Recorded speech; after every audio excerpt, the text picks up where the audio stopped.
বাংলা বাজার ঢাকার সবচেয়ে বড় বইয়ের পাইকারি বাজার। ইতিহাস বহন করে চলেছে। বাংলা বাজার সারা বাংলাদেশে বই সাপ্লাই করে থাকে। এখান থেকেই পাইকারি নিয়ে খুচরা ব্যবসায়ীরা বিক্রি করেন।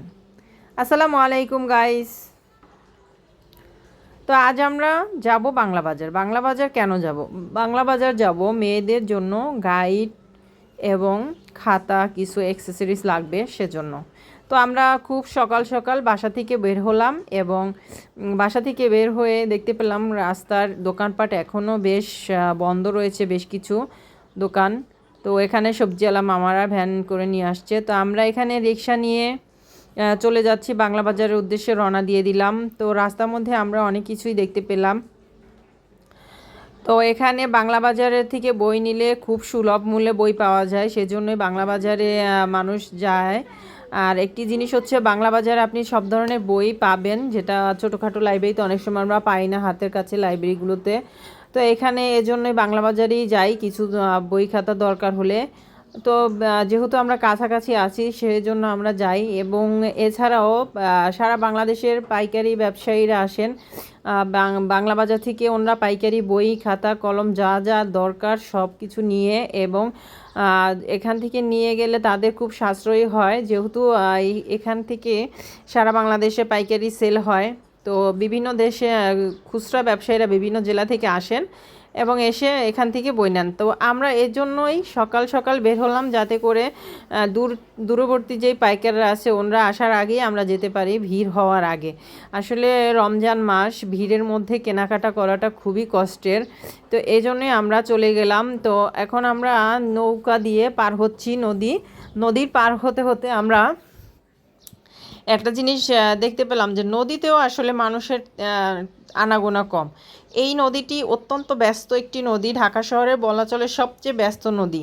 এই নদীটিতে স্টিমার, লঞ্চ, তারপরে আছে ছোট নৌকা, বড় নৌকা, ট্রলার, মোট কথা যত প্রকারের নৌযান রয়েছে সব কিছুই কিন্তু এই নদীতে চলাচল করে। এই নদীটি ব্যস্ত হওয়ার অন্যতম একটি কারণ হচ্ছে এই নদীটির দুপারেই পাইকারি যেই শিল্প ব্যবসায় যেই কেন্দ্রস্থল বলা হয়, এখানে এই পারে রয়েছে গার্মেন্টস, এশিয়ার সর্ববৃহৎ গার্মেন্টস এলাকা কেরানীগঞ্জে। আর এই পারে রয়েছে সদরঘাট, যা অত্যন্ত ব্যস্ত নগরী।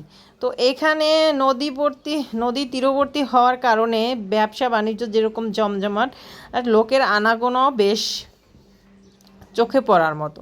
তো এখানে দেখতে পাচ্ছেন এই বালুর যে জাহাজগুলো, স্টিমার, এইগুলো খুব হুটহাট করে চলে আসে। এগুলো খুবই বিপজ্জনক। আসলে বুড়িগঙ্গার আতঙ্ক নামে এগুলো পরিচিত। মাঝে মধ্যেই বড় ধরনের দুর্ঘটনার খবর আমরা পাই, যেগুলো এই বালুর যেই জাহাজ, এদের সংঘর্ষের কারণে হয়ে থাকে। এরা আসলে কোনো সংকেত না দিয়েই চলে আসে, কোনো সাইলেন্ট নেই এদের। তো বুড়িগঙ্গার পানিগুলো বেশ কালো হয়ে গেছে বজ্র আবর্জনায়। বুড়িগঙ্গা হচ্ছে ঢাকাকে বহন করে। আসলে ঢাকার যত আবর্জনা আছে সব কিন্তু এই বুড়িগঙ্গা দিয়েই পাস হয়। তো এখানে আমরা এখন যে সদরঘাটের যে কাছাকাছি একদম চলে আসছি, আমরা এখন ঘাটে নেমে যাব। এই যে লঞ্চগুলো দেখতে পাচ্ছেন, এই লঞ্চগুলো সন্ধ্যা নাগাদ এইগুলো সব ছেড়ে যাবে তাদের গন্তব্যস্থলে। এইখান থেকে পটুয়াখালী, তারপরে হচ্ছে বরিশাল, মুলাদি, দেশের দক্ষিণ অঞ্চলে যেই লঞ্চগুলো যায় সেটা মূলত এই সদরঘাট থেকেই ছাড়ে। এখান থেকে এই সন্ধ্যার সময় যাত্রী নিয়ে তারা গন্তব্যে চলে যায়। তো এখানে ঘাটে দেখতে পাচ্ছেন সারি সারি নৌকা বাঁধা আছে। এই নৌকা দিয়েই আসলে দুপারের মানুষ যাতায়াত করে এবং তাদের দৈনন্দিন জীবনের যে চাহিদা, সেই চাহিদা অনুযায়ী সবাই এই নৌকার ব্যবহার করে থাকে। এইখানে রয়েছে একটি বিশাল বাজার, যেটা পাইকারি কাঁচা বাজার নামে পরিচিত, শ্যামবাজার। এই শ্যামবাজার থেকে দেখতে পাচ্ছেন ক্ষুদ্র ব্যবসায়ীরা তাদের প্রয়োজন মতো সামগ্রী গ্রহণ করেছে এবং এগুলো নিয়ে তারা এই নৌকা দিয়েই কিন্তু ওই পারে যাবে এবং তাদের দোকানে বিক্রির জন্য এগুলো নিয়ে সেখানে পৌঁছে দিবে। আর এই যে আমরা এখন যাচ্ছি এই জায়গাটা হচ্ছে ঢাকার বিখ্যাত সেই শ্যামবাজার। শ্যামবাজার মানে হচ্ছে আপনার পাইকারি যত ধরনের সবজির আইটেম আছে সব কিছু আপনার পেয়ে যাবেন এই শ্যামবাজারে। এখানে কিন্তু পাইকারি দামেই বিক্রি হয়।